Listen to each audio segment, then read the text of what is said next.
Good morning, good afternoon, good evening, wherever you are listening from, and welcome to 1% Better, where we take a look at hidden stories in sport. I'm Xylon, and I'm joined, as always, by Dr. David Lipman.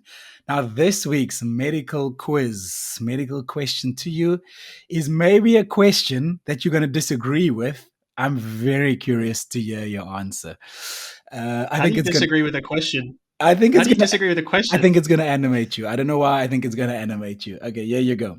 In long distance endurance events, athletes sometimes use something called train low, compete high nutrition strategies to boost performance.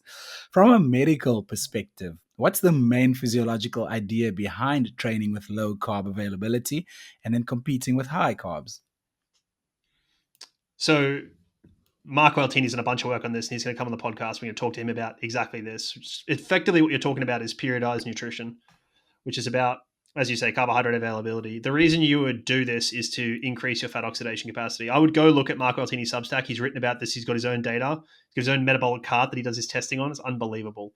So basically, Marco's challenge was oxidizing fat at a high level, burning fat at a high level, not necessarily oxidizing, or sort of endogenous fat, so to speak. And he was burning a ton of carbs, even at relatively low intensities, and was ending up with problems as a result. So that's why you would do it, is to bump up fat oxidation capacity.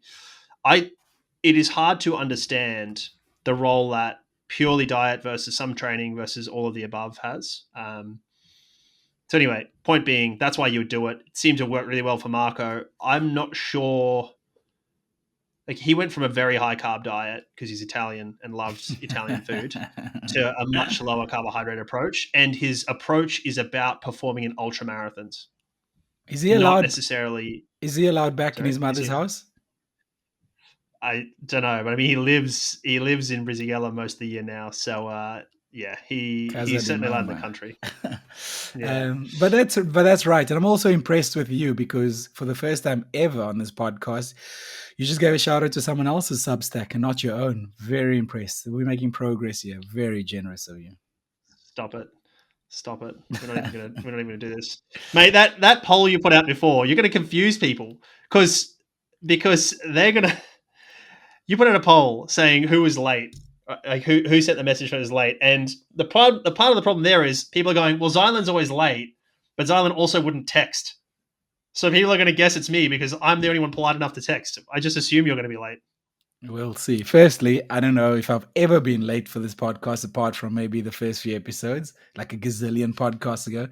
Secondly, I'm very interested to see the response. I think you're right. I think it will skew that way.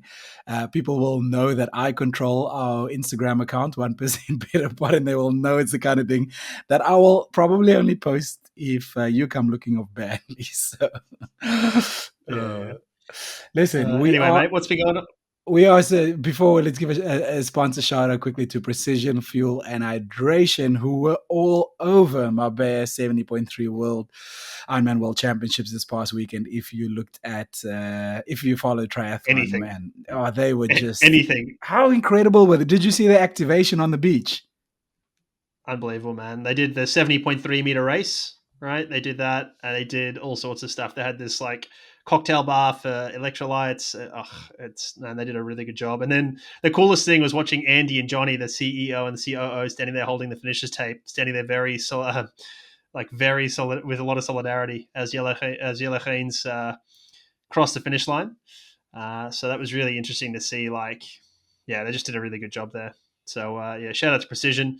If you are interested in using Precision products, supporting them, supporting us, supporting the people who try and who make this all possible, please do follow the link in our show notes. They have a fuel and hydration planner there that will help you there. You can also book a call with someone there to help you with your fuel and nutrition, or indeed they have there is a discount code you can use that is number one PB in capital letters 2025, and that will get you 15% off your first order there. We're going to talk about not necessarily Yella, but the championships in general. He hit 98 grams per hour of carbs, and we're going to talk later about a paper which covered higher carbohydrate intakes, because 98 grams an hour is higher than many sports nutrition guidelines would suggest. So we're going to talk a bit about that later.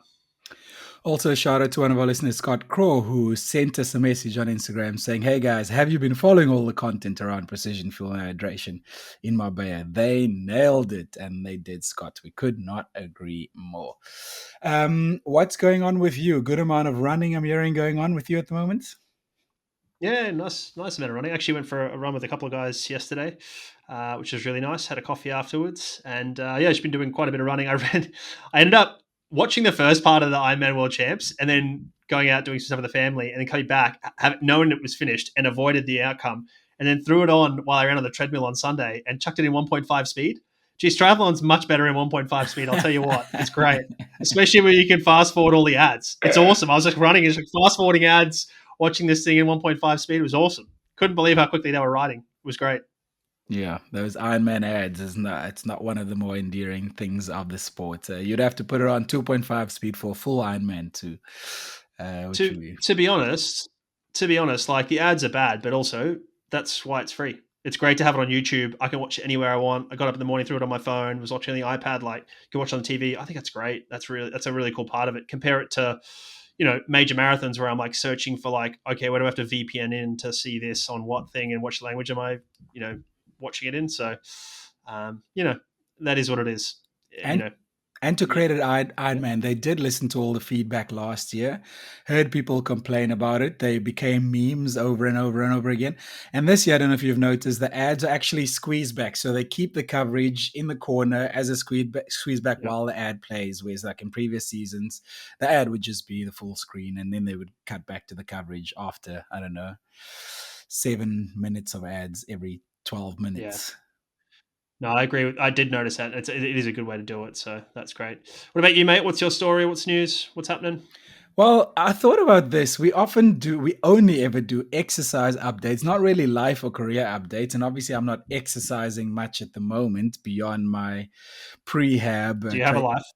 Yeah, exactly. And training, getting ready for an operation in a couple of months' time and trying to get strong for that. But I have quite a big career update in terms of a milestone this week. I'm flying to London tomorrow, not just to see you, actually, but I'm there for work.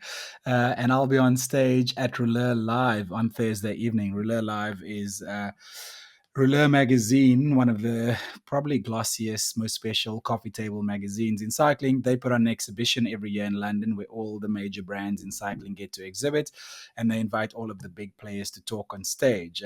I don't know how I got on stage. I feel like a fraud. I'm the only person on stage who either didn't win the Tour de France, hasn't been a professional cyclist, or doesn't own one of the top bike brands in the world. Greg LeMond, to give you an example, is speaking before me. So yeah, making some exciting announcements there with regards to African cycling. And when I just think back to where I grew up, how far I come, it's one of those milestones in life where you really have to stop and reflect, because in our life we're just so busy, go, go, go, and we don't often stop to reflect to see how far we've come. Well, I'll make sure not to tell them that you microwave your yogurt, mate. So we did buy a microwave specially for you arriving. Jeez. And I actually got shout out to Claire Thomas. I was texting her about something else. We were DMing on Instagram, and she mentioned we're talking about a dog at one point. She goes, "That's the sort of dog that would microwave its yogurt." She actually said that. So shout out to her. That was hilarious. Uh, that is funny. I don't know you, Claire, but I like you already. We are supported by Stride. David, you've been playing with Stride's Power Center. What has been interesting you? By the way, I don't know if you saw this, I finally watched the 100 kilometer in under 6 hour attempt that Adidas did. I watched the documentary on that, and I saw Stride Power Meter on some of the shoes there and some of the testing and tech that Charlie, they saw. yeah, yeah. Charlie Lawrence is like probably the big one. So he's Alison Lynch's Alison, partner. yeah, yeah, she Yeah. was on the pod, yeah. So she was indeed one of our more popular episodes. But no, so Stride has the phone app, and most people spend their life interacting with their phone and their apps there. But the Power Center is kind of the desktop based interface, and people probably underuse this because it's a desktop. Why are you going to go there? Like you finish your run, sync your watch, it goes to Strava, you check your stride or whatever. But at Power Center, they built some really cool stuff there, man. Like I was playing with it today, and we started looking at some gait metric stuff, and you can tease this out by shoe. So now, because I'm tagging my shoes, I can see like in this shoe, I got more leg spring stiffness. In this shoe, I've got ground contact time. It's so interesting, man. You start to like really think about it, and you can start to use shoes a bit more as a training tool and start to understand what they're doing for you, and then how to better pick them. And then it also, like, the thing that they do that's so smart is it's speed specific. So there are some shoes that I'm running higher speeds in because they, like, say interval shoes or whatever, and so you can look at it at different speeds rather than just go, oh well, in that shoe it would otherwise be misleading, right? Because you can look at what it does at certain speeds, so you can understand, you can compare apples to apples rather than like, oh well, I run fast in that shoe and on average therefore I'm more stiff. It's like, well, that's because you're running fast in that shoe, whereas here you can go, no, at this pace, how stiff am I in that shoe? So Interesting. it's quite cool. Oh, Yeah, it's really, really cool. I really like what they've done there. that sounds For awesome. the record, for the record, I'm a roughly 306 marathoner apparently at the moment, is what they think I can run. So I'm Oh, and remind listeners of yeah, what your PB is. 242. Man, you are so out of So shape. Only 306 in a marathon. Poor you. That sucks. I would pay good money for that. Should we well, get through some community shout outs? We got a few things yep. to rattle off here. The first being Andreas Vegan, third at Panavezio Maratona. How do you say this half marathon? The rest of the half marathon's name? I don't know. But anyway, in this unpronounceable half marathon, he went 75 minutes. He did indeed. I pulled that one off our Strava group there. So if you haven't joined our Strava group, please do. It helps us with these community shoutouts. It helps us with all sorts of things. So the other one is, she seems to be getting a ton of mentions at the moment. Johanna de Groe. So she did the Marbella World Champ 70.3. Sounds like she had a bit of a tough day, particularly on the run. Apparently that run course was a lot harder than everyone said it was. They were talking on the Norwegian Method podcast to Gustav and Christian, and they said, oh, it's a pretty straightforward course, bit of sand, not too bad. But I think a mixture of things, including they put a couple of ramps up to go over roads, and I think they really did people in. I think the wind out on the break there was also a bit of a tough one for them, for a couple of guys. So yeah, actually, did you catch what Christian was talking about on the podcast, the reel they put out with Yellow Keens, where Yellow said, "Hey, go to the front, do some work," and Christian said, "No, I'm waiting for my mate to have a sprint finish with him." Just classic. That was weak. I'm glad Yella didn't buy it. That was weak, but classic Norwegians. Yeah, but also Yellow just went back to the front, so yeah, like true. it worked, I guess. Yeah. Although Yellow won, so maybe it didn't work. Yeah. You put something here, Hamish Beadle doing some running. Now, Hamish is a professional cyclist that I actually work with at Team Novo Nordisk. Where's he running? It's his off season now, so I guess he's dabbling in a bit of running. Yeah, he's just running around. I just thought it was cool to see another cyclist running. They all love it. All the cyclists wish they were runners, and none of the runners wish they were cyclists. Yeah. So I just wanted to say that and make sure that, and I also know from you that Hamish listens to the podcast, so it's cool that he's out doing that. So I'm glad that he's working on his chassis a little bit, not just the engine. Let's put it that way. Yeah, very cool. He loves the science. He loves the physiology. He loves us digging a level deeper. And I love when professional athletes are that curious. So yeah, shout out to Hamish Beadle. And then one of our OG listeners, Luster, one of our super fans. I see you've been following him closely on socials, right? You always do? I just saw him post. I was really interested. Like, he's posing. He does a lot of posing on social. That's fine, but must be imitating Flex Wheeler here, the famous bodybuilder, because like he's just not so subtly in front of his BMW, standing there posing the other morning. I was like, oh, okay, must be a new car or something like this. So, congratulations, Lister. Nice to see the BMW there, mate. Oh, please. I know, Luster. That's a random stranger's car at a shopping center that he's posing in front of, probably. Could also be. Right, before we get into what's come across my desk, just a quick shout out to one of our sponsors on this podcast, Core Body Temperature Sensors. You mentioned Christian Blumenfeld there. He's one of their big users. Shout out to Christian for getting second at Marbella 70.3. I know it would have hurt. I know Christian's a winner and he would have loved to win. I would have loved to see him win, but if I was honest with myself, I was watching that run and I'm like, oh, he's not going to win. I can't point to what I'm seeing, but Yella just looks on it, man.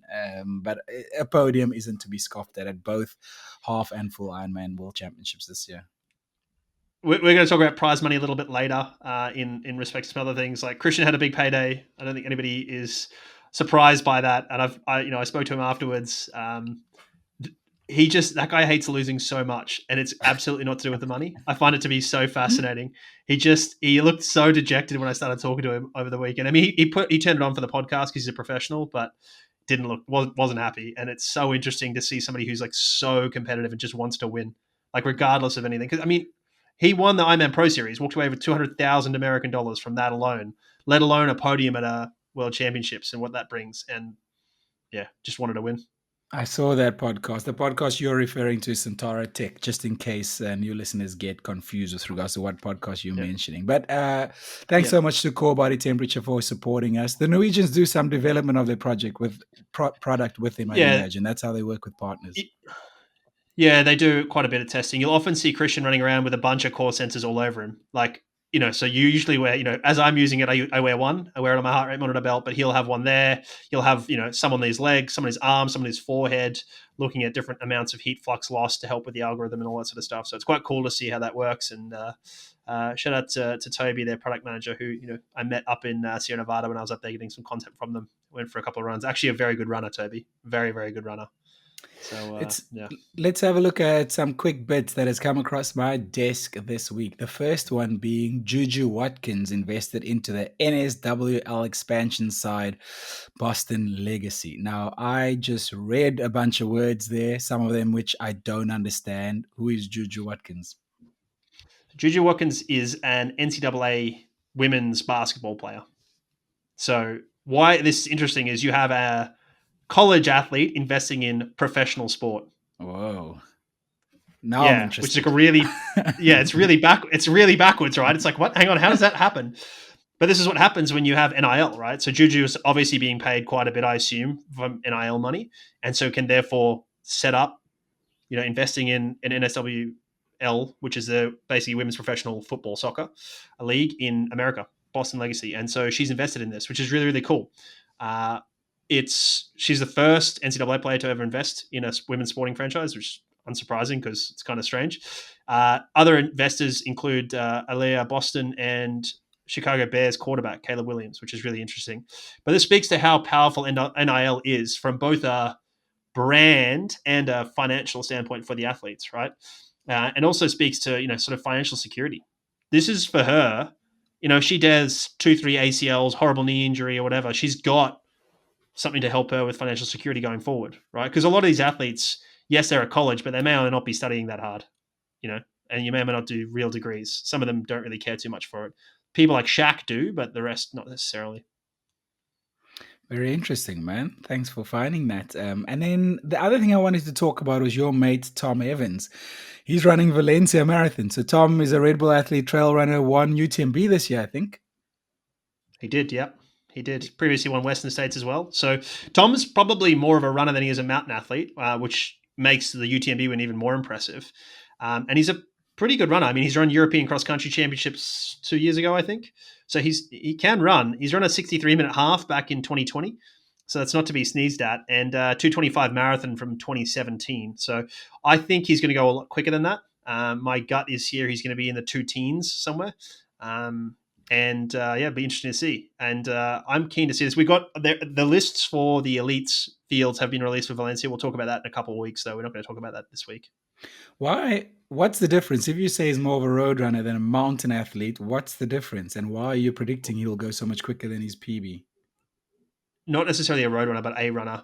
So mountain, if you think about Western States, it's a runner's race. If you look at the time domain, UTMB, Tom's win was around 20 something hours. Western States is like in the teens of hours. Like it's low teens. It's like 14 hours or something like that.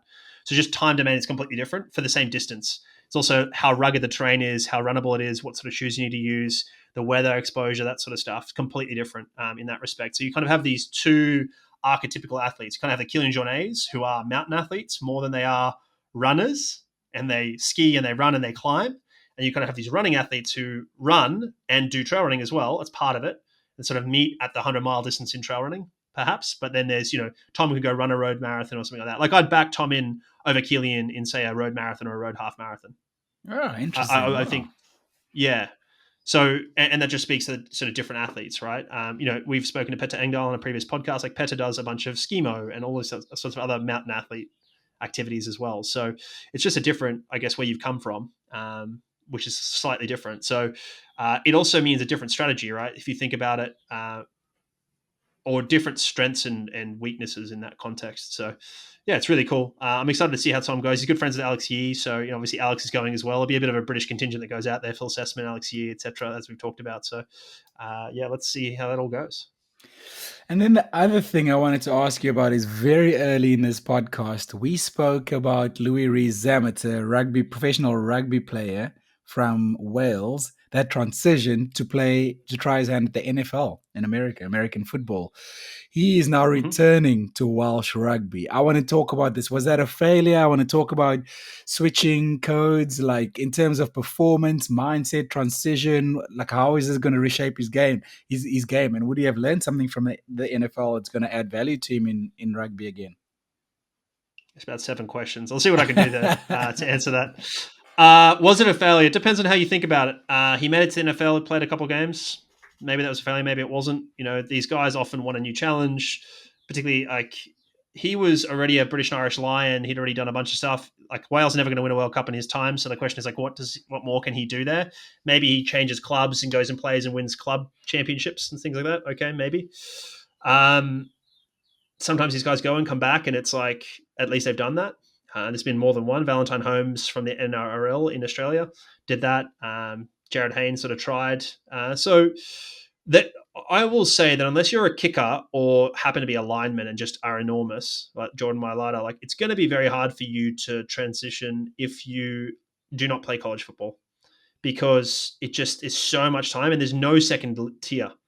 It's not like if you don't make the Premier League where you go play second league, right? And you go play and go learn the game and you get game time because that's the most important thing is the game time stuff. So the transition is really hard with respect to like all the schemes, blocking, passing, running, like all that stuff. But it's particularly hard if you don't get to play, and they don't. They get a couple of games in preseason and that's it. So it's really hard to develop. You basically just train. And so I think until you get a second tier and these guys can go play second tier and then work their way up, I just don't think we're going to see too many transition really, really well. But in terms of what it means, like the thing to remember is NFL is very stochastic. Play starts, play stops, rest. Play starts, play stops, rest. And rugby is certainly moving, or is more that way now than it was, say, 15 years ago. It's sort of breakdown to breakdown, or like kick to kick, and those sort of things. But it is still a continuous game. And then when you think about, as a result of that, and in general, the style of the game, NFL is more of a speed power league. Rugby is a little bit more endurance, particularly if you're a back three player, because yes, you have to be fast and powerful, but you also have to do quite a bit of running. I would say he runs more in 20 minutes of rugby than he would run in a whole game of NFL. Oh, So interesting. just to Okay. put that in context. Oh, wow. So like he needs a lot more endurance. As a winger in rugby, which is his position, you certainly need to be able to kick. And I can't think that the NFL helped his kicking at all.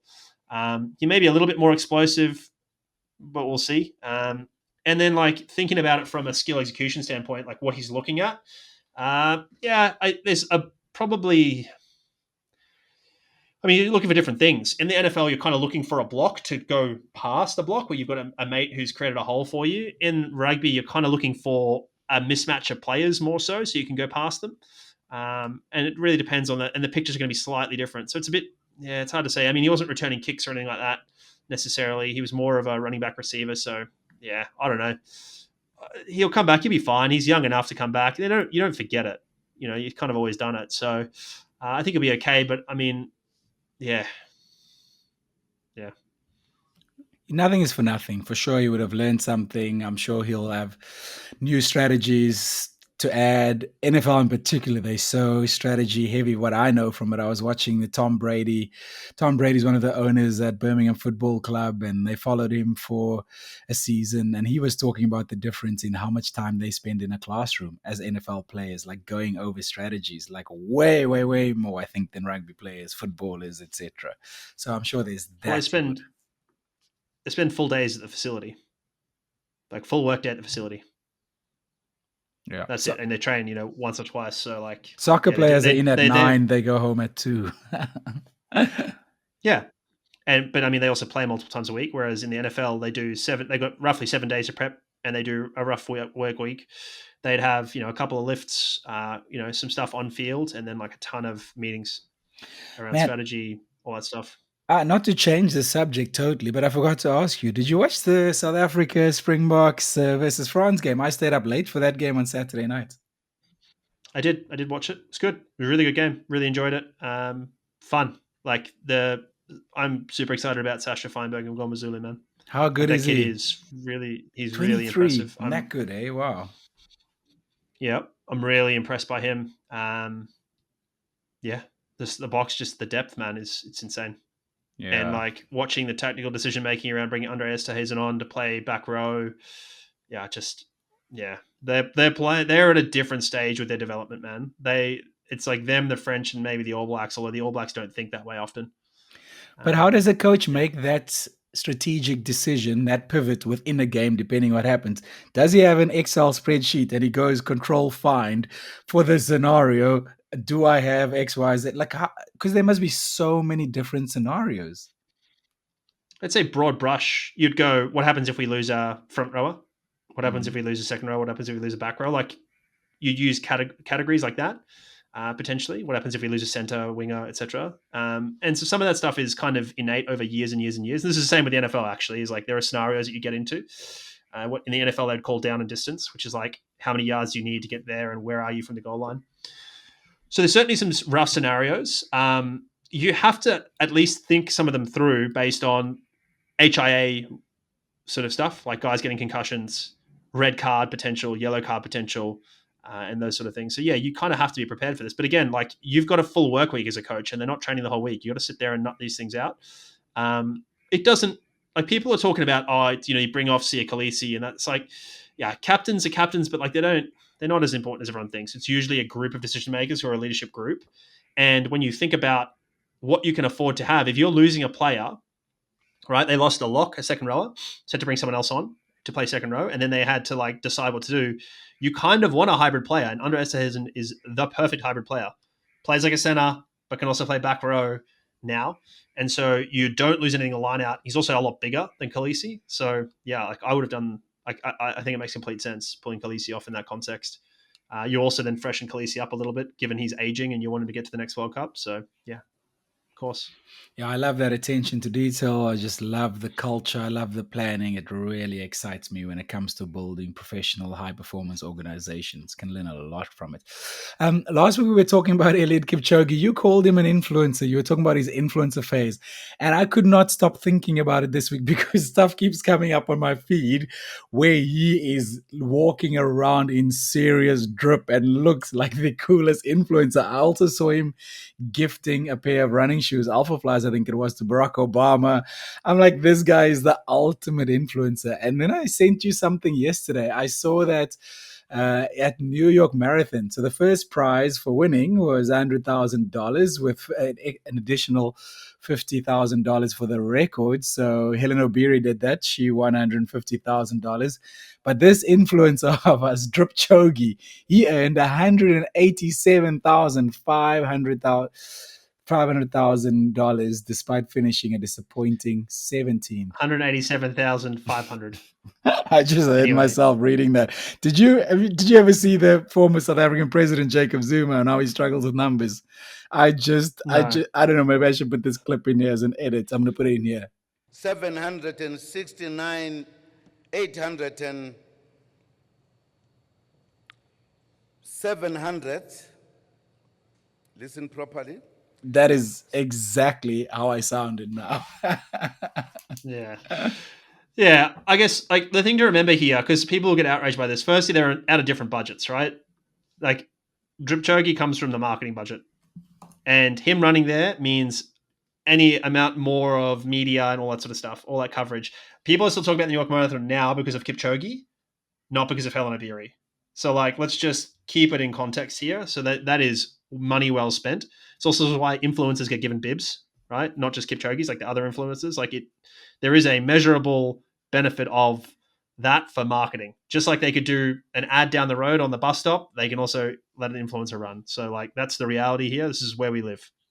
You can get angry about it if you want, but that is where we live. Yeah, it's an attention So economy. yeah. So the thing to remember here is like this is all about like where the money comes from a bucket standpoint. The other thing to remember is Helen would have been paid an appearance fee as well. So she won her 150,000, but she also would have gotten an appearance fee. I don't know what that would be. I have no context. Could have been 50,000, could have been 10,000, could have been 100,000. I have no idea what Helen would have been paid as an appearance fee, but I guarantee you, as a Boston Marathon winner, previous New York Marathon winner, she got paid a lot of money to come. She's one of the biggest names in women's marathons. She got paid a lot of money to come there. Right. So that's the first thing. So she definitely got more money that day than Kipchoge did. Promise you that. Or maybe not, but I would suggest she probably did. And I'll explain a bit more why. So the other thing to remember is Kipchoge did a lot more media and appearances and obligations than Helen did. Helen kind of turned up. She did a press conference, maybe did a couple other things, and that was that. Kipchoge was everywhere. Mm-hmm. He was doing all sorts of stuff, social media, all that stuff. So that both detracts from his performance or performance ability versus Helen. And that's also why he's getting paid. So, it's worthwhile remembering that, like, there's no such thing as a free lunch. But broadly, the way athletes earn their money in these contexts, probably triathlon as well, etc. You can have appearance fees. Turn up, right? Get paid to turn up. You have performance fees, or performance bonuses. So that'll be you'll generally get paid by the race if you break a record. You'll obviously, if you're on the podium, you get paid. And then your sponsors will often do similar for both of those things. So Helen would have had a bonus for podiums, wins, and records from On as well, I would say. Then the profile following the races changes as well. So Helen's win there makes her a New York Marathon winner or X-time New York Marathon winner, and that changes your negotiating power for your next contract. It changes your power to get your next appearance fee, race appearances and stuff, because there are only so many platinum label athletes in world marathons, and you have to have a certain number to be a world marathon major in your race. So, and there's only a few of them. So that changes her ability to do that as well. And we talked a bit about this with Phil Sessman when we talked about him running a bit faster, which changes his ranking and therefore changes his ability to get into marathons next year. And then there'll be other marketing clauses in there. And the classic here, we talked about this a few times, is like the Adidas, the athletes used to stand there and holding their shoe next to them as they did their interview, because they would get paid a bonus for doing that. So, you'll have things like that in clauses that are a bit funny as well. So, I think there's a good chance Helen probably walked away with a bigger payday than Kipchoge. And certainly there's also some interest that will be paid based on her win there that will come back later, more earnings that she'll get. So, don't cry for Helen. She's done really well out of this as well. But yeah, Kipchoge's also done. But part of what I'm talking about with her interest later is like, that's what Kipchoge's earning now. So Kipchoge, having done all the stuff he's done, is now allowing him to earn money now. So that's what happens. I mean, he is unashamedly the best ever marathon runner. Yeah. Now, he may not be the best runner ever, but he's definitely the best marathon runner. So, like, that is what it is. Good for him. Yeah, he deserves it. He's put in the work, so consistent over many, many, many years. And if he can reap the rewards from that now, good for him, man. Should we take a deeper dive into Marbella 70.3 World Championships? I really enjoyed watching this over the weekend. Yeah, it was cool. I liked having the split. The shorter races split across Saturday, Sunday was really cool. You could kind of like women's, men's. It was nice to have them, done 4 hours. Happy days. Well, for you, it was really good. 2 hours, done in 2 hours. Well, there was that as well. I made some general observations here. The Olympic distance athletes seem to translate better than Ironman athletes to this distance. So more Ironman focused athletes don't do quite as well as the Olympic distance athletes seem to be doing. The exceptions are obvious, but Jelle Geens is a recent movement. There was Vincent Louise in the women's race. There was Georgia Taylor Brown. Exactly. The lady who got third.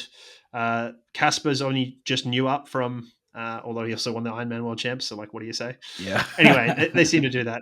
I also noticed like how many Northern Europeans, particularly, but Europeans in general, were dominating. And on our podcast, Christian actually made the point that it's because, well, he thinks it's because there's Bundesliga triathlon and there's a French Grand Prix series, which develops a bunch of talent and creates that.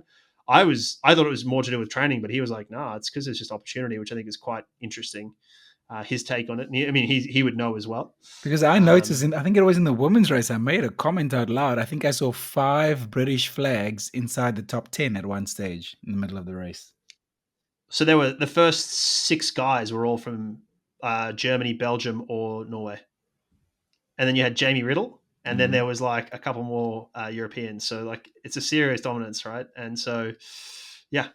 Interesting what Christian's saying. Impressive. Yeah, I'd like to talk. I think we should look at that in the future. Go look at I'm very interested in that opportunity. That's what athletes need, is opportunity. That's ultimately how our development happens. Yeah, for sure. And then there's just the depth and density of these races was insane. Like so crazy. This looked like WCCS racing. They were all like huge, like this, it's like long snake on the bike, and it's just it's crazy. So that was really cool to see. In the women's race, like I thought Lucy was really good. So she won at Lucy Charles Barclay. She was tactically just so good. She just swam as she usually swims, started cycling, waited for Taylor Nib to catch her up. She's like, I'll sit on Taylor here. We're happy. Let Taylor do whatever she does. And then she just ran really well. I think I keep saying this about Taylor, and I don't mean to be rude or like do anything. Like she's so physiologically talented and just so bad at riding a bike skill wise. Like I heard this descent wasn't hard. It would have been impossible for me. I can't descend on a bike at all. Fine, we'll concede that. But like she lost time on a descent. You're an Olympic cyclist. You should be by far the best at descending here, right? It's free speed. They all go spend hours in aero tunnels to learn how to be more aero to get free speed. Like free speed is also, I can descend here. I know how to descend well and can do this, right? And like there's stories of Daniela Reef apparently spending time with motorcyclists learning to do this stuff.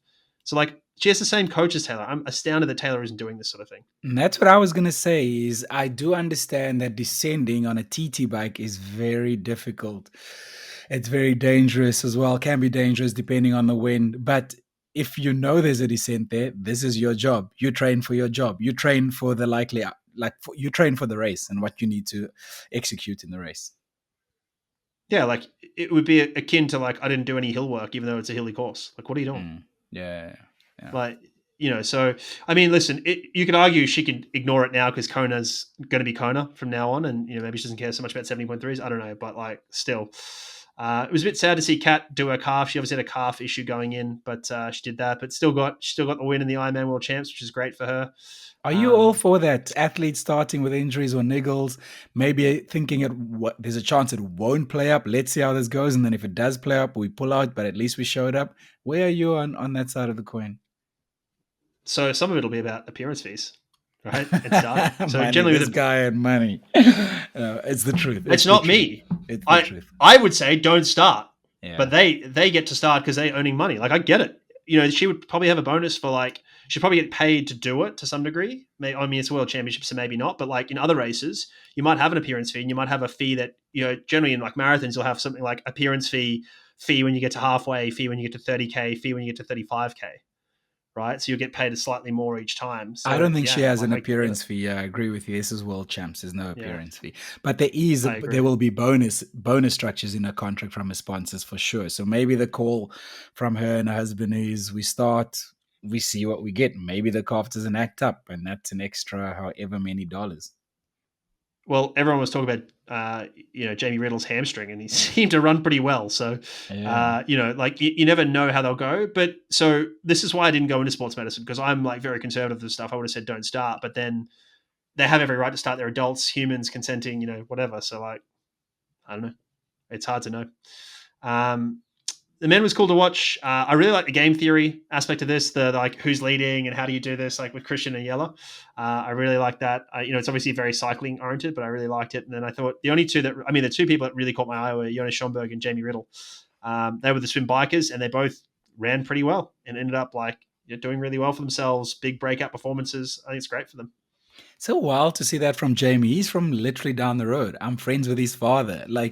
And it's just. He was talking about his kid being a triathlete and he's quite good. He's going to try to go to the Olympics. And very quickly, that trajectory is just shooting up. It's so, so cool to see, man. But also on the other side of the coin, I'm seeing how difficult it is to raise sponsorships depending who you are. It's almost like a top 10 in world championships means nothing to a lot of sponsors if you're not Norwegian. So it's interesting to get a little bit of a window peek into what it's like for some of these pro athletes.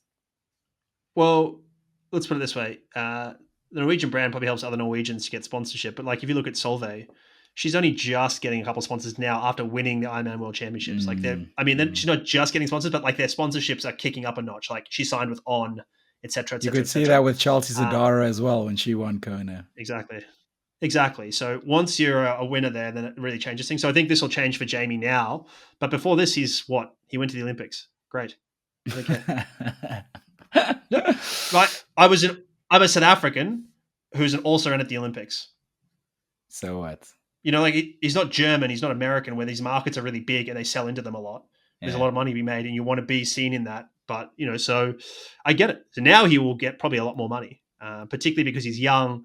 He's very visible. He's got blonde hair. He's all those things. So I think Oh, it'll change for him the now. blonde hair we have to talk about. I need to give his father a call. That concerns me. The moment a male athlete goes blonde, it worries me. It stresses me about their personality and their character. And I might be painting a broad brush, everyone with the broad brush here, but I'm saying it a little tongue in cheek, but also not.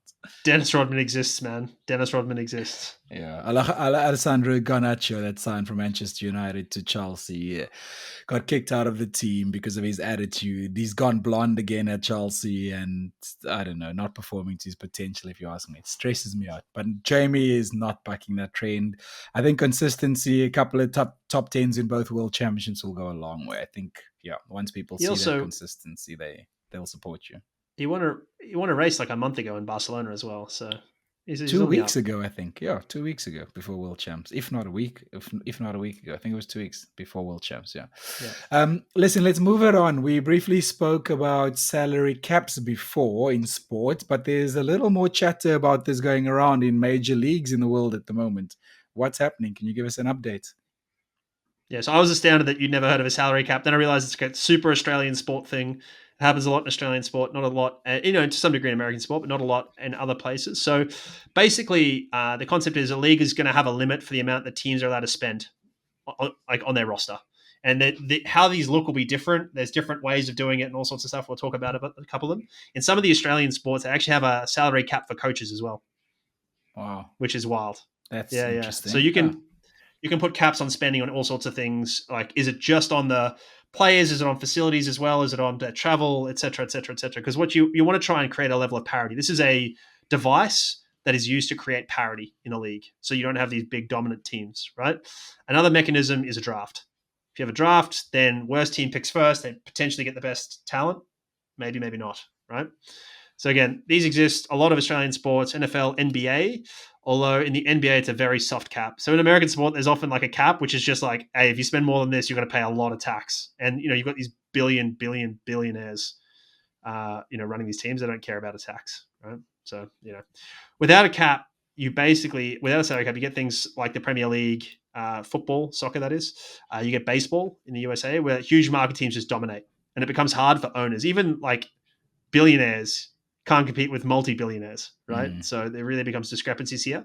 I mean, it's not an arms race. You saw it does become an arms race, but also you saw Liverpool spending more money than anyone has ever done this year. They won the league last year, went and spent all their money. They're not performing yet, but things might click into place and they might benefit from that down the road. And if you have better players, better staff, more expensive stuff, you have more of a chance of succeeding, but it's not a guarantee. Well, part of the other challenge is like they're playing in multiple competitions as well. So you kind of have to be able to compete across a couple and like have depth in your squad. So they kind of need to spend more money, right? If you're the top tier. But, all things being equal, you'd want to be able to spend more money and you want to be able to buy the best players, even if it's just for jersey sales, right? There's that famous stat of like David Beckham went to the LA Galaxy and on day one, they made his transfer fee back in jersey sales. Like just think about that in terms of like earning potential. If you've got someone like Mbappe or whatever, if you can afford them or you can afford the Galacticos, all of them, right? So it is worth considering. But the thing to remember with salary caps is the teams and the owners might want them and the league might want them, but I tell you who doesn't want them? The players. The players hate it. Of course. You have a finite time for your career. Yeah, and then they have players' associations, which are effectively, they represent them. And so, the players' associations are usually against them as well. So this is going to come to a head this year or in the next year and a half in two leagues. So the MLB, Major League Baseball, has a collective bargaining agreement which expires in December 1, 2026. So this is next year, end of next year, basically. So they previously tried to get a cap in 1994, but the union, which is the MLBPA, the Major League Baseball Players Association, refused to budge on the matter and led to a cancellation of the World Series, which is their like final series, which is wild. So there's a chance that the 2020, there is talk of the owners are going to push for this and the players are going to push hard so back they're going to cancel the 2027 season. Wow. Like there's a potential that this has happened in American sport before. We just don't have a season. We're insane. Just loggerheads. I don't know how much you know about American sports, but the NFL, like you mentioned, they've got the draft, which is a mechanism to bring parity. Yeah. MLB is the same culture. It's the same country. Why don't they bring a draft in? They have a draft. Do they? But does it not create parity then? Is it failing? Is it not working? I mean, it's creating some level of parity, but you need multiple measures to create parity, not just one, right? Because like if you draft a player, right? So now you're a crap team, right? You're a bad team. You draft the best player, and I've got more money than you. I just buy him off you. True, yeah. Like I could buy my way out of this, right? There's other mechanisms. Like French rugby had this issue for a while, and they had issues with like people buying players in. So what they did is they forced people to have only a certain number of players that weren't developed in France. So what they created was an incentive to have a development structure in your country and at your club, and it incentivized people to develop their own players because it was cheaper for them, and all that sort of stuff. So there's different ways of doing this, and there's different solutions, right? Because the thing to remember is you can't have that in American sport because colleges develop players. Like teams don't develop players. There's no academies like there is in other sports in other countries, right? So it depends. The solutions here are going to have to be very specific to the country and the league, right? So there's that to remember as well. And a ton of athletes are coming internationally into these major American leagues, the NBA, for instance, MLB. So like some of the biggest names in the NBA and the MLB are foreigners. They're not American kids. So like the development stuff is different there as well. But so this is the reason this has come to a head this year in the MLB is because Los Angeles are carrying a $340.9 million payroll. Is that a lot? The Dodgers. No, I mean, it's 340 million, mate. I don't know what that is in rands, but you heard me with numbers earlier. I don't know. No, I'm being facetious. Well, that is incredible. I don't know if that's all of the rands or not, but yeah, anyway. But because the LA Dodgers have exceeded every threshold in the luxury tax, right? So we talked about this as these luxury taxes that happen. Which kicks in at 241 million. So they're doing 100 more million than that, and includes penalties for repeat offenders. They owe an additional, so they're paying 340.9 million. They have an additional 167.4 million in tax. Wow. To pay. Wow. Anyway, so that means their projected outlay is 508 million. Just a few $1 million shy of the combined payrolls of the game's 6 lowest earning teams. Think about that for a second. They are paying almost as much as the 6 lowest earning teams. I can see where the desire to bring parity comes in. Yeah, exactly. So LA is going to pay more in penalties than 16 of the teams in the league pay for their whole roster. Think about that. Quick question. Are they any good, the LA Dodgers? They just won the World Series. They're the best. Okay, so everyone's coming and they've won a couple in the last couple of years as well. So like they've been dominant for a while, highest paid, all that sort of stuff. And it's a huge market team. It's LA and they love it, right? Like my family, my in-laws are all Dodgers fans. It's great. Fine. I get it. So anyway, so in this, as I said, there's a risk of losing the 2027 season over this. But then in the Premier League, the EPL, they have some of this stuff. They've got what they call top to bottom anchoring, or TBA, which restricts the amount any club can spend of player wages, agents, and transfer fees. Again, some of the stuff you will be included in caps, some of it won't. And it restricts it to 5 times the income earned from broadcasting and prize money by the bottom club in the top flight. So the top teams can only spend, or everybody can only spend 5 times the earnings of the bottom team, basically, which is an interesting way to anchor it, right? Because you're trying to create a level of parity there for them.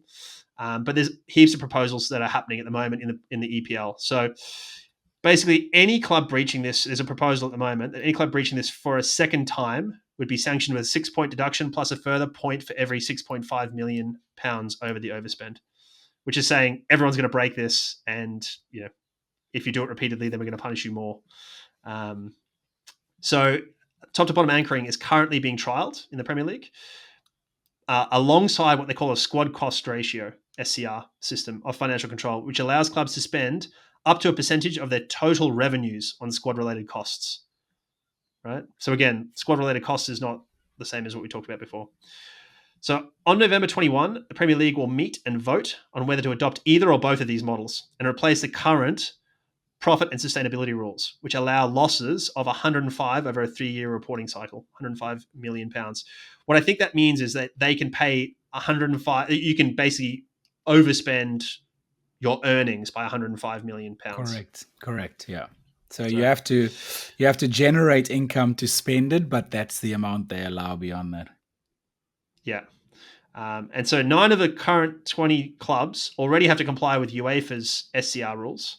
as a result of playing in Europe, right? Because this Yeah. is the problem: is you're in different competitions. Yeah, they have two different And so financial mechanisms that they have to adhere to. Very tricky. Accountants complaining about working overtime. yeah, exactly. And so, in order to encourage sustainability, UEFA permits participants in their competitions to spend up to 70% of their revenues on their squads, while in the Premier League, it said it would allow a more generous 85%. So now you Well, have this cost of funny living in the mechanism UK where is a lot higher. You've complained about the trains in the UK. the trains. Everybody can complain about the trains, mate. You wait till you come visit next week. We'll see if you complain. But this is interesting. When you have this two-tiered thing, you have this model where you might be able to. Yeah, anyway, we're not going to get into it. I find it to be fascinating. But anyway, in the 23-24 season, the 20th place Sheffield United earned around £110 million.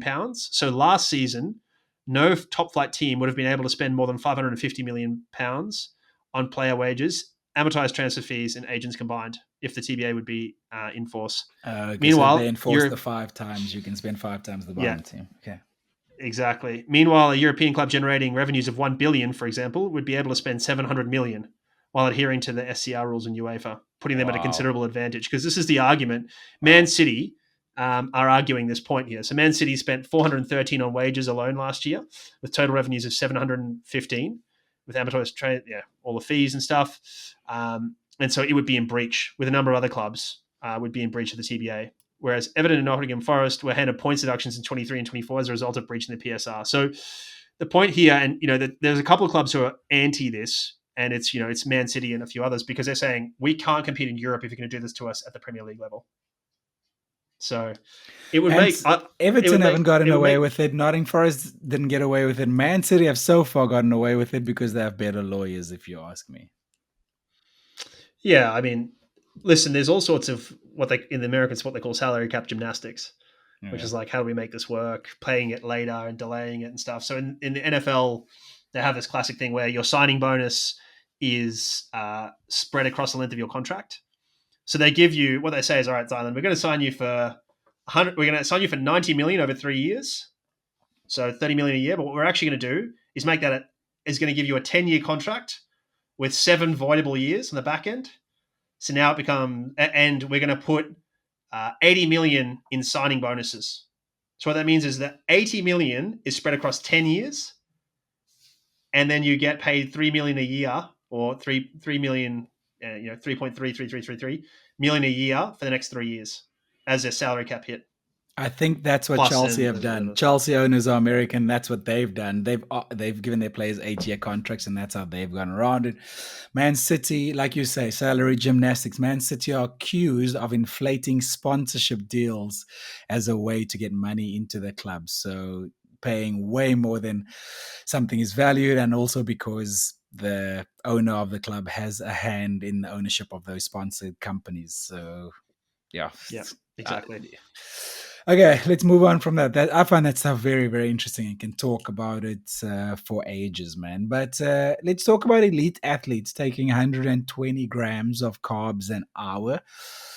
Did you find any new research on this? I actually saw a post this morning from I can't remember his name. What is his name? Indigo, who used to be Tadej Pogacar's coach, who has said he's been an advocate for this for 20 years, 15 to 20 years working on this. People calling him crazy 15 years ago.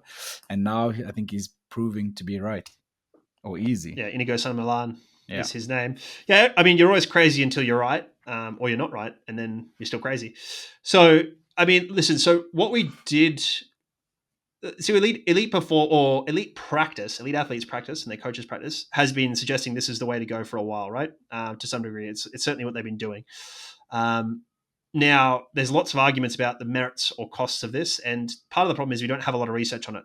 The first research paper was from quite a while ago from Aitor Virube, future podcast guest actually, and they, in his research team, they did it in a mountain marathon, and they showed less markers of muscle damage the next day. That was the best they could do, right? They didn't have the funds to do anything else.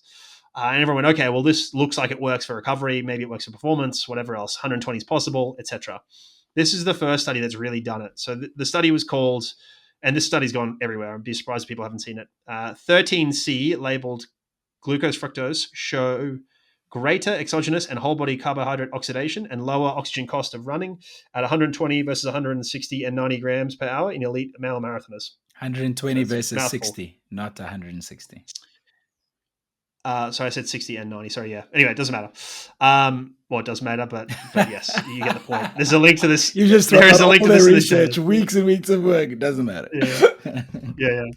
There's a link to this in the show notes. Anyway, basically what they did here, the 13C labeled basically means what they did is they took these carbohydrates and labeled the carbons. What that means is you can track what's being burned.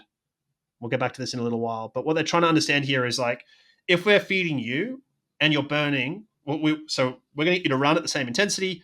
We're going to give you a bunch of carbs. We want to know how much carb you're burning and where that's coming from. Is that your own carb stores or is that the carbs we're feeding you?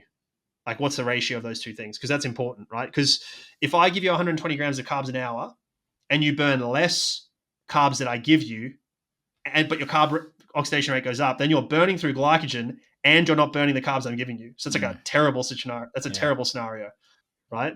So we need to know where it's coming from. And the problem with this is like these 13 labeled carbons are like, they're expensive. It's expensive stuff. So anyway, they had 8 elite male marathoners because these are not easy to come by. These guys had a PB of 222 plus or minus 5.5 minutes. So pretty quick guys. They're elites. They use 60, 90, and 120 grams per hour with differing carbohydrate ratios. And this is kind of important because this goes to the science, the old science. So for 60 grams an hour, they just use maltodextrin, which is just 2 glucose molecules put together. And the theory historically was this is the saturation point for your glucose transporters. So any more than 60 an hour wasn't. This is if we go back to the 90s. If we went more than 60, it wasn't beneficial, right? That's what we saw. Then we started adding fructose to it. It has a different absorption pathway, and we got up to 90 grams an hour. And this is a 2-to-1 ratio, right? 60 grams of glucose, 30 grams of fructose. Then we get to 120 grams an hour. We use a 1:1 ratio because again, we can keep increasing the fructose, but the glucose is theoretically tapped out, right? So that, and you'll sometimes see there's a 1 to 0.8 as well. It's not here, but that's some of the formulations will have that. So what they did, they gave these people 24 hours of a high carbohydrate diet, so 8 grams per kilo. So basically almost a carbohydrate load. It's not quite enough, but there or thereabouts, enough to be enough to be useful. And then they gave them a pre-exercise carbohydrate meal of 2 grams per kilo. So similar to what you would do, I guess, for, let's call it a marathon. Then they did 120 minutes of running, right? So this was 15 minutes at 95% of their lactate threshold. So that's their second threshold, which would be, this is a little bit faster than probably marathon pace in these guys. Then 90 minutes at 94% of the lactate turn point. Sorry, this makes more sense here. 15 minutes at 95% of lactate threshold is very easy for this. This is their first threshold. Then they did 90 minutes at lactate turn point at 94%, which is right around marathon pace. And then they did 15 minutes a little bit easier again. So you kind of had a warm up, cool down, and 90 minutes hard in the middle at roughly marathon intensity. So basically what they saw here, and they did 3 trials, right? They did this at 60 grams, they did 90 and 120 grams, which is why it's hard to find elite marathoners, because it's not just you have to find these guys, they have to be willing to do this and able to do this 3 weeks in a row or over a period of time or whatever. So what they found was carb oxidation rate was higher in a dose-dependent manner, which basically means the more carbs they took in, the more carbs they burned. Also, fat oxidation went down because if you're going to burn more carbs, you're going to burn less fat, right? Generally. Lactate was higher in the higher carb group as well, which speaks to what lactate does, which is fundamentally about allowing us to it's more related to glycolysis or burning of carbs. They also found that running economy was improved at 120 grams per hour with a 2.6% lower oxygen cost compared to 60 grams per hour. So it costs you less oxygen to run at the same speed, right? Because carbs are a little bit more efficient to burn than others, which we kind of knew already, but we've never seen this at 120 grams an hour. So they also burn more, obviously, of the carbohydrate they ingested, not the exogenous stuff, not just their total carbs. But the incidence of moderate to severe gastrointestinal symptoms was high in all trials, though the peak symptoms of nausea, stomach fullness, and abdominal cramps were greatest for the 120 grams an hour. Unsurprisingly, if we pour a bunch of carbs into you, you should probably have done some gut training and you may get some GI upset. I don't think any of this is super surprising, but it's really important to have this research, particularly in a more elite context. Now, it is worthwhile noting you may not need 120 grams an hour if you're not going to run as fast as these guys because your intensity is just lower, right? Yes, your relative intensity is similar, but your absolute intensity is different. Does that mean And the again, a demands are marathon is lower? The demands from your body is lower. the relative demand is the same to some degree, right? Mm. The relative intensity may be the same, but your absolute energy burn is different. Okay. Yeah, because you're moving slower. Okay. Also, the marathon is a distance, and generally the way metabolism works is time bound. So your maximal 2-hour effort is probably closer to their marathon than your maximal marathon effort is. Right? Even though you're running the same distance, you're going to cover it's going to take you more time to cover that distance. So Yeah. it's worthwhile considering time domains as well in these contexts as well. So, yeah. Interesting. Thanks for finding that, man. I know our listeners are here for that kind of content. So that's very, very interesting. Before we go, doctor's office. Doctor's office is not a joke this week. 2 participants in the Indianapolis Monumental Marathon died, apparently. Did you hear about this? Yeah, I saw this on social. It's really sad. Yeah, our condolences to them. I think the thing I took away from this, first, I think we talked about mass participation events and the incidence of these happening. I think it's important to say your chance of this happening at a race is actually, it's more than it not happening, right? It's a non-zero chance. And that probably exists for about, I think from memory from that paper, it's about a week afterwards. You have a slightly higher incidence of illness and certainly of, risk of death. That said, around that time, any time outside of that, your risk of death is much, much lower because of doing these events in terms of like your just fitness and sort of general health. So it's still a very much net benefit. And these problems are still very rare, is what I would say. In some countries, they're less rare and you have to get screened. So in Italy, you have to get screened for this sort of stuff. You can't even do a park run without having been screened every year. So it's worthwhile noting that because these things they're not a zero chance, right? The other thing is I would be ready for this, which is to say, fill out your emergency sort of stuff, know all the details in the back of your bib, etc. And then also be ready to stop and help someone. Like have done a first aid, be able to stop and help. Now, obviously, you might not be needed, right? If the ambulance person's there, yeah, we don't need you to stop, pal. You're going to be a problem here, not a benefit. But, especially on trail running, like this stuff's important to be able to help people. So, and I would encourage people to stop and try and help if they can. Interesting. Yeah, I did a first aid course a while ago. The problem is like retaining all that knowledge, but I'm hoping I should do a refresher, but I'm hoping on at some level in an emergency situation, the brain will retain some of that information somewhere in a drawer and draw on it. I would say you do not rise to the level of your previous knowledge. You fall to the level of your preparedness. So when I was a doctor, we used to have to go do a resus every month. We would have to go do a resus practice for like chest compressions and stuff on a dummy. Every month we had mandatory training. We had to go do it in our own time, so that when it happened, we just flicked into auto, like it was just automatic.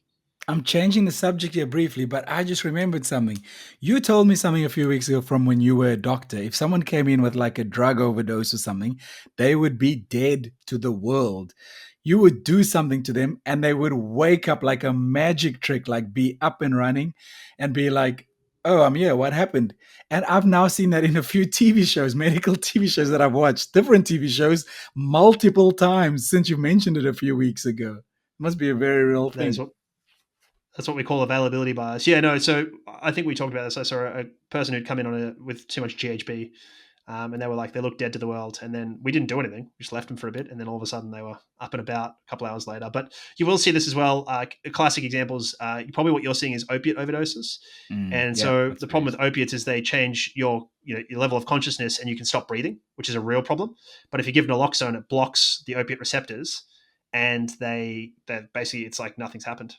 And they'll often be quite angry because it takes away their high as well. Yeah. So. I paid for that. I want my money back. Exactly. You reimburse me, doctor. We've got a feature on the show that we've added lately called Seen on Social, where we see things that have been put out on social that maybe needs a little bit of debunking or given more context to, or nudged in the right direction. Is that the right way to put it? Yeah, you're getting better at this week by week. You know exactly what we need here. So it's good, mate. It's good from you. I just saw this piece saying you need to spend more time in the air because fast runners spend more time in the air. I think it's really important to remember that, like, that's it. We talked about gait parameters last week with our durability study. It's worthwhile remembering that, like, those are a lot of the time that's an output, and the input is like trying to run fast, right? So fast runners spend more time in the air. Firstly, fast runners spend less time in the air at the same speed. as you do. So like if at their fastest paces, they spend a lot of time in the air, and at slower paces, they don't spend much time in the air, right? And when they're walking, they spend 0 time in the air. That's the definition of walking, right? And so at your speed, a fast runner may actually spend more time on the ground than you do. We don't know. It depends. That's very runner specific. So it's worthwhile understanding that speeds are really important in this context here. So saying spending more time in the air is important to run fast is like saying that running fast is important to run fast. Like, yes, that's how that works. And it may not be possible. Now, part of the reason you may spend time in the air is through a mixture of things like muscles and tendons, basically, is the two propulsive mechanisms, right? And everyone focuses on the muscles, and I think we should probably focus more on the tendons. So elite runners probably have better tendons, not necessarily better muscles, right? Kipchoge doesn't have big calves. Yes, your calf and the calf complex, what we call the triceps surae, the gastrocnemius and the soleus muscles, they do tons of work when you're running. But Kipchoge's got tiny calves. He's got great Achilles, right? And this is what to remember is like that's a really big tendon that stores a bunch of energy. And good runners have got better tendons and a better ability to store and recycle energy, which makes them more efficient. It's part of why East African runners are so dominant is they have really long Achilles tendons that can store the stuff and sort of give the energy back. So if these guys and girls are flying for any reason through the air, it's because they got better tendons. So like the take home here is, okay, maybe you need to be in the air more, but you probably need stiffer tendons is the answer there.